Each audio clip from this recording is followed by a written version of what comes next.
En agosto, el gobierno debiera enviar al Congreso un proyecto sobre la carretera eléctrica, una iniciativa que busca facilitar los proyectos eléctricos en Chile en sus líneas de transmisión. Es decir, que se puedan instalar diferentes proyectos y se conecten a esta gran carretera eléctrica que podría interconectar a nuestro país entre Arica y la Patagonia.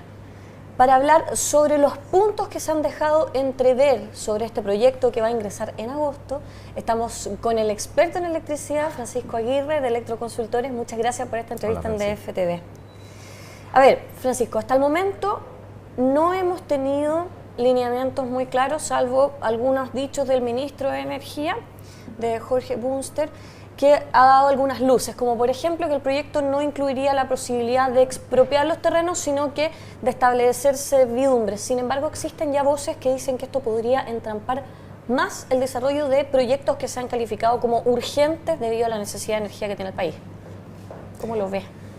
Bueno, el tema hoy día de la carretera no pasa de ser una conceptualidad en que los especialistas del sector y en general las empresas eléctricas y estas tanto de transmisión como de generación lo que pretenden es que haya alguna forma de facilitar el desarrollo de los proyectos eléctricos. Nosotros tenemos que recordar de que los recursos de producción de electricidad son de distinta tecnología y esos recursos de producción de electricidad, particularmente lo que es la hidroelectricidad, nosotros no podemos elegir dónde establecerlo, sino que están donde están los recursos. Y a veces, como por ejemplo es el caso de Aysén, muy concretamente, el recurso está muy lejos de los puntos de consumo. Sabido es que Santiago, zona metropolitana, quinta región, representan en este sistema interconectado central más de un 40% del total de la electricidad que se consume en el sistema. Por lo tanto, yo necesito con urgencia traer recursos de los cuales son abundantes en el país, por ejemplo la hidroelectricidad, desde zonas muy remotas hasta este lugar. Y ahí es donde surge el tema de la importancia de poder facilitar el desarrollo de los sistemas de transporte de electricidad. La transmisión, en el fondo. La transmisión, es lo que se llama transmisión. Legalmente se llama transmisión a lo que es cualquier transporte que está sobre 23.000 volts. Y hoy día tenemos sistemas de transporte en nuestro país que llegan hasta 500.000 volts. Y se piensa incluso que esta carretera eléctrica podría innovar en sistemas de transporte de más alta tensión aún, como por ejemplo podrían ser 750.000 volts. 750.000 volts que se usan en otros países también. Ahora, este tema de la carretera eléctrica, hoy día podemos decir de que tenemos una autopista. Hoy día tenemos una autopista, que es el SIC con el SING en el fondo, ¿no? Es lo que llamamos hoy día la autopista del sistema troncal del sistema interconectado central. Ese sistema troncal, que hoy día está en 220.000 volts y tramos en 500.000 volts, está yendo desde Puerto Montt hasta Diego Almagro, hasta Taltal. Claro. Ahora, en ese sistema troncal hoy día hay muchos cuellos de botella, particularmente en el norte chico. Y hay zonas en 500.000 volts que actualmente vienen desde la zona de Los Ángeles hasta Santiago, pero que en un proyecto que actualmente está en vías de licitación y que debiera licitarse en el transcurso de estos últimos meses de este año, nos va a permitir llegar en 500.000 volts hasta Taltal. Y ligado a ese sistema troncal, que es, repito una vez más, nuestra autopista eléctrica actual, vigente, podríamos nosotros seguir desarrollando ese sistema para poder conectarnos con el SINC, es decir, con el sistema interconectado al norte grande. Y en ese sentido, la ambición de algunos, ¿no es cierto?, hace de que ojalá esta carretera eléctrica, que ya es el concepto mayor de la autopista, nos permita llegar en la práctica desde donde tenemos nuestros mayores recursos hidroeléctricos, que es la zona de Aysén, hasta la frontera misma con nuestros países vecinos por el norte. Y donde tenemos nuestros mayores recursos de exportación y los mayores consumidores de energía al final del día, que son las mineras en el norte grande. Efectivamente, en el norte grande tenemos nosotros una cantidad de demanda hoy día que alcanza del orden de un 25% del total del país. Casi 75% es el resto de la zona central, lo que llamamos sistema interconectado central. Y un 1% apenas son las zonas australes de Aysén y de Magallanes. Pero en ese norte grande actualmente, donde está el 25% del consumo, hoy día tenemos un fuerte sistema interconectado termoeléctrico, el que podría recibir con gusto, si es que tuviéramos una expansión grande en hidroelectricidad, parte de las energías sobrantes del sistema central hacia el norte. ¿Y el sistema central, el sistema interconectado central, tiene energía sobrante? En este momento no tiene energía sobrante. Se supone, Lo ¿no? que nosotros sí tenemos que hacer es desarrollar nuestros recursos propios. Para poder generar más energía. Efectivamente. Entre nuestros recursos propios debemos recordar, tenemos solamente la hidroelectricidad y en la práctica la geotermia, que es en el caso tecnológico de la geotermia, es un recurso que todavía no está explotado, pero que esperamos que hacia el año 2016, 2015, 2016, tengamos ya un par de centrales geotérmicas, algunas seguramente en el norte grande y otras también en la zona central. A ver si le entiendo bien. Entonces, en el fondo, esta carretera eléctrica que está planteando el gobierno consistiría básicamente en unir el sistema interconectado central con el sistema interconectado del norte grande y afirmar, en el fondo, unificar esta cosa y para llegar hasta Aysén, extender desde Puerto Montt al sur. En este momento, en la práctica, lo que tenemos es solamente una idea conceptual. Yo repito cuál es el concepto. El concepto es tratar de satisfacer un objetivo último, que es el de facilitar las cosas que hoy día están sumamente difíciles, tanto para desarrollar sistemas de transporte como sistemas de generación. Y hay que entenderlo bien porque los sistemas de transporte, que en el pasado se desarrollaban según se desarrollaba la generación, hoy día, y la gracia de esta carretera eléctrica, es que siendo bien planificada, puede invertir las decisiones. O sea, primero hago una gran carretera eléctrica y después veo dónde después veo dónde me conviene desarrollar. Esa es una de las razones por las cuales, por ejemplo, está detenido el sistema de transporte de Hidroaysén. Porque sí, claro, Hidroaysén está muy lejano, iba a construir su propia carretera eléctrica, claro, que iba a llegar hasta Santiago, pero cuando aparece este nuevo concepto de carretera eléctrica pública, por llamarlo de esa manera, ¿no es cierto? Obviamente los dueños del proyecto dicen, momentito, porque depende de cómo se defina esto, lógico, es como yo voy a desarrollar mi carretera. A veces, como yo lo hice, me convendría instalar la línea solo hasta conectarme con la carretera eléctrica. Bueno, hay temas ahí que hay que resguardar y yo diría, en cierto modo, hay que incluir en el análisis. O sea, el tema de las decisiones no es solo económico, ¿ya? Hay temas técnicos también. La única forma de transportar electricidad desde muy lejanas zonas hasta otras que distan, por ejemplo, a 2.000 kilómetros de distancia, como es el caso de Hidroaysén, es en una tecnología que hoy día no existe en Chile, que es corriente continua. Sin embargo, esa carretera eléctrica en realidad es una autopista expresa, es una autopista que va de punto a punto.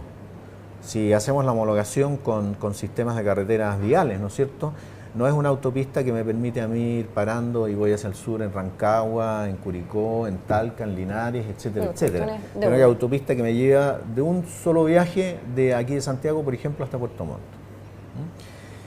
sin ninguna salida. Esa es la característica de los sistemas de transmisión en corriente continua. ¿Y el no tener son salida, directos. El no tener salida permite, por ejemplo, que los pueblos que están en la ruta entre medio puedan ser abastecidos por esta carretera? El tema es trivial en ese sentido porque la autopista, si podemos llamarla así, ¿no es cierto?, de Aysén a Santiago, en forma expresa podría ser desarrollada con una parada intermedia.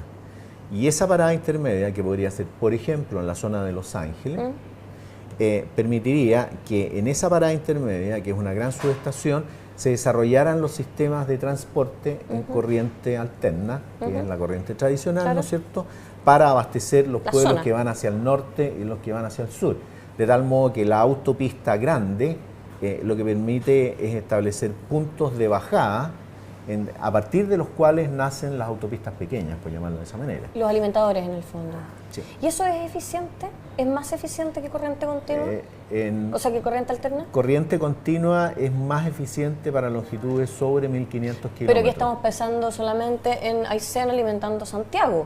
¿Pero qué pasa con...? Es que en Santiago está el mayor consumo. 50% del consumo. ¿Pero qué pasa con todos los que van quedando en el camino? No, esos son alimentados por los sistemas normales. Por el contrario, si yo tengo una autopista expresa en corriente continua desde un punto como Aysén, en la Patagonia, ¿no es cierto?, y la zona de Concepción, Los Ángeles y la zona de Santiago, yo tengo que eso me libera sistemas de transmisión que hoy día están siendo ocupados y que hoy día están siendo saturados.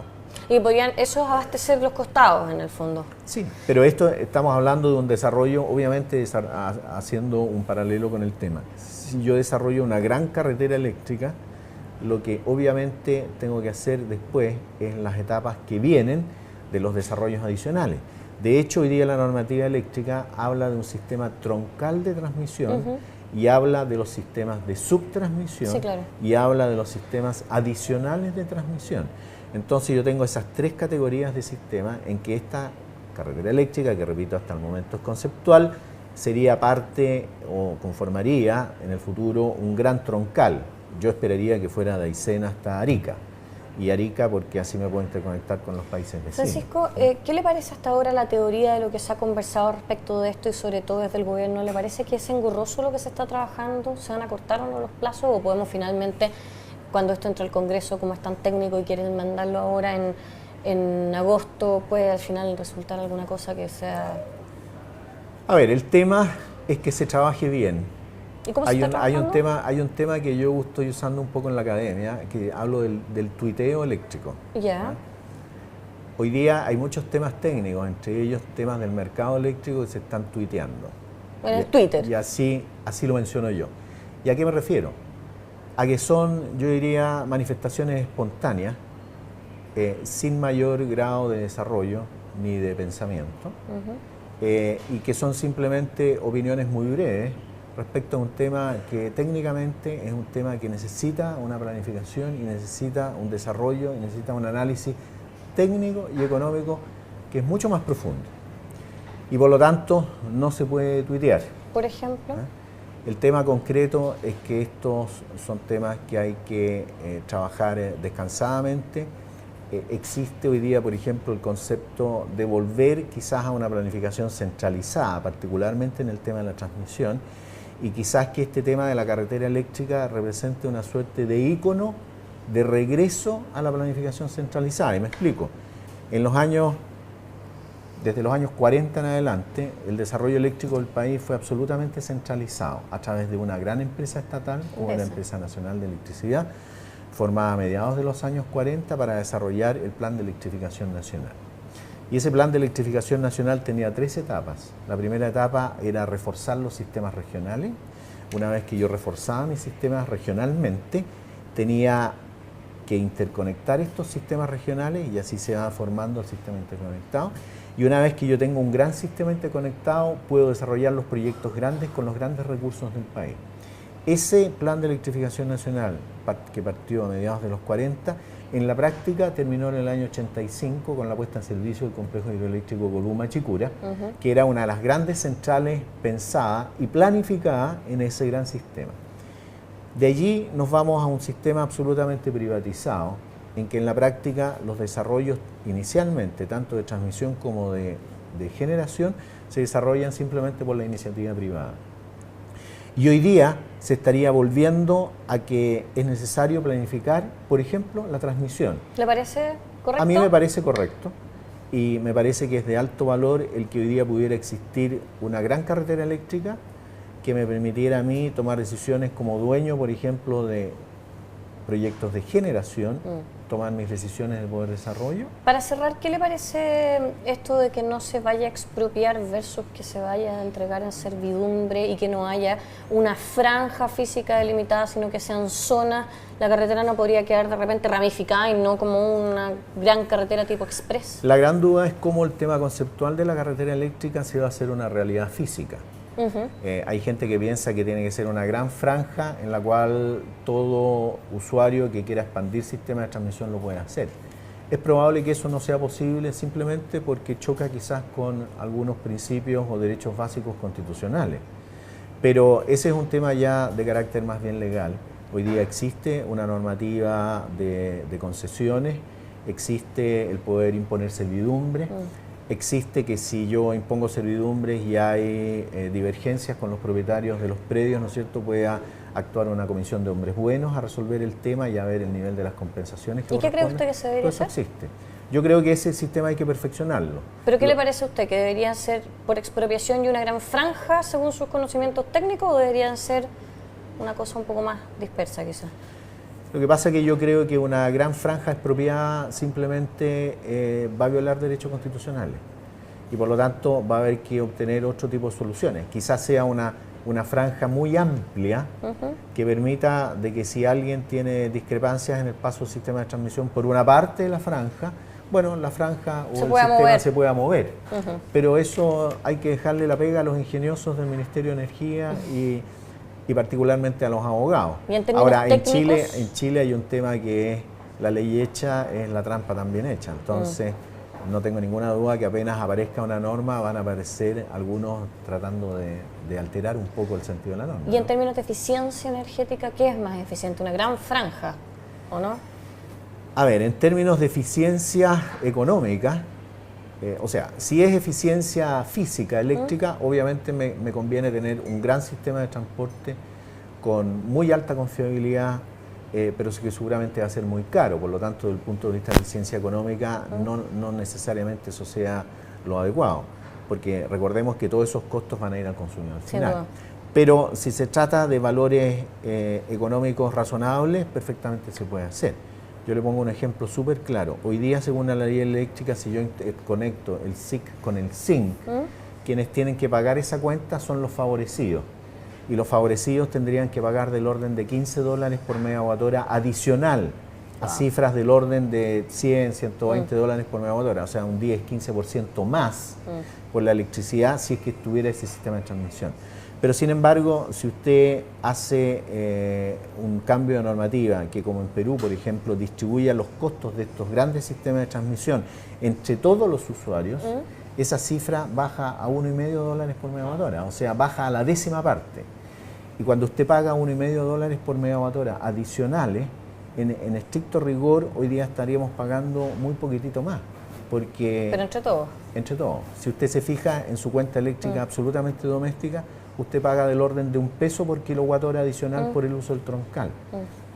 No nos haría mayor daño pagar 2 o 3 pesos, ¿no es cierto? Y tener un gran sistema interconectado de Aysén hasta Arica.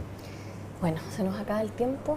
Siempre se nos acaba el tiempo porque este tema sin duda da para largo. Lo dejo invitado ya de antemano para cuando tengamos más información y la podamos analizar acá en DFTV. Con mucho gusto, Francisco. Le quiero dar muchas gracias por esta entrevista. Y así dejamos esta entrevista en DFTV y yo los invito a una próxima.